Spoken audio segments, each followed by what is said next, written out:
ജ്യോതി madam, ആഭിചാരം ഒരാളെ ബാധിക്കാൻ ഒരു സമയമുണ്ടോ? തീർച്ചയായിട്ടും ഉണ്ട്.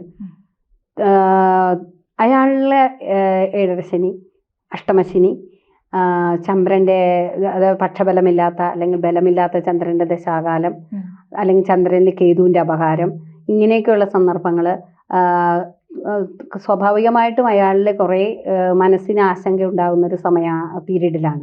അപ്പോൾ അങ്ങനെ ആൾ വീക്കായിട്ടിരിക്കുന്ന സമയത്താണ് തീർച്ചയായിട്ടും ഇതുപോലുള്ള നെഗറ്റീവ് സംഗതികൾ, റിലേറ്റഡ് ആയിട്ടുള്ള സംഗതികൾ ഏൽക്കുന്നതും അതിന് ബലം കൂടും.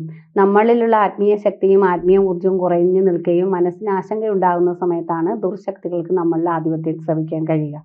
അപ്പോൾ സമയത്താണ് ഈ ആഭിചാരം, ഇങ്ങനെയുള്ള കാര്യങ്ങളൊക്കെ, ദൃഷ്ടിദോഷം, ഇതൊക്കെ അതിശക്തമായിട്ട് ആ വ്യക്തിയെ ബാധിക്കുന്നത് ഈ പീരീഡുകളിലാണ്. അതുപോലെ തന്നെ പ്രധാനമാണ് സന്ധ്യാസമയം. ഇരുട്ടിൽ ഓരോ യാമങ്ങൾ, അർദ്ധരാത്രികളെ യാമങ്ങൾ തോറും ഇരുട്ടാണ് ശരിക്കും. അപ്പോൾ ആ യാമങ്ങളിലാണ് ഇതുപോലുള്ള ആഭിചാര കർമ്മങ്ങൾ, നെഗറ്റീവായിട്ടുള്ള ബ്ലാക്ക് മാജിക്കുകൾക്കൊക്കെ പറ്റിയ സമയം. അത് അവർ തിരഞ്ഞെടുക്കുന്നതും ആ മുഹൂർത്തങ്ങൾ തന്നെയായിരിക്കും. അപ്പം അതാണ് ഈ ദശാകാലങ്ങളിലൂടെ കടന്നു പോകുന്ന വ്യക്തികളിൽ ഉണ്ടാകുന്ന നെഗറ്റീവ് ഇമ്പാക്റ്റ്. ഈ നെഗറ്റീവ് ഊർജ്ജത്തെ അവരുടെ ശരീരത്തിലേക്ക് കൂടുതൽ ശക്തിയോടെ, പ്രബലതയോടുകൂടി നിന്ന് അതിനെ നിറഞ്ഞാടാനായിട്ട് സഹായിക്കുന്ന ഒരു സമയം കൂടിയാണ് ഈ ഏഴരശനി, അഷ്ടമശനി എന്നുള്ളത്. അതുപോലെ തന്നെ സന്ധ്യാസമയങ്ങളിൽ. അപ്പം ഈ സമയങ്ങളാണ് നമ്മൾ കൂടുതൽ ഇങ്ങനെയുള്ള അവസ്ഥകളിലൂടെ കടന്നു ഓരോ വ്യക്തിയും അതിൽ നിന്ന് ഒഴിഞ്ഞു നിൽക്കാൻ ശ്രമിക്കുക. തീർച്ചയായിട്ടും ഇങ്ങനെയൊക്കെ വരുന്ന സമയത്ത് പൊതുവേ നമുക്ക് അസ്വസ്ഥത ഉണ്ടാകുമെങ്കിലും പെട്ടെന്ന് രാത്രിയിൽ കിടക്കുമ്പോൾ പെട്ടെന്ന് വളരെ പൊക്കത്തിൽ നിന്ന് നമ്മൾ താഴോട്ട് പതിക്കുന്ന പോലെ തോന്നുക സ്വപ്നത്തിൽ.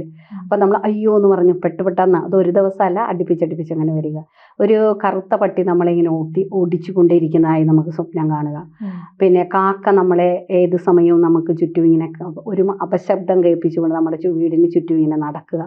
ഇങ്ങനെയൊക്കെയുള്ള സംഗതികളൊക്കെ തുടരെ കാണുകയാണെന്നുണ്ടെങ്കിൽ തീർച്ചയായിട്ടും നമുക്ക്, അതുപോലെ നമ്മൾ എന്ത് കാര്യത്തിന് ഇറങ്ങിയാലും നമുക്കൊരു അലസത, മടി, തിരിച്ചു പോരണം എന്നുള്ളൊരു തോന്നൽ, ഇങ്ങനെ. പിന്നെ ഒരു വ്യക്തി അയാളെ വശീകരിക്കാനുള്ള രീതിയിലാണ് ഇത് ചെയ്തു വെച്ചിരിക്കുന്നത്. ആ വ്യക്തിയിൽ നമ്മൾ അടിമത്തം, നമ്മുടെ മനസ്സും ശരീരവും അയാൾക്ക് അടിമപ്പെട്ടു പോകുന്നതായിട്ട് നമ്മൾ പോലും അറിയാതെ, ഒരു ആത്മനിയന്ത്രണം ഇല്ലാതെ പല സന്ദർഭങ്ങളിലും നമ്മൾ അവർക്ക് അടിമത്തത്തിലേക്ക് പോകുന്നതായിട്ടൊക്കെ നമുക്ക് വേണ്ടാന്ന് നമ്മുടെ ഉള്ളിലുണ്ടെങ്കിലും നമ്മൾ അവരെ അടിമപ്പെട്ടു പോകുന്നു.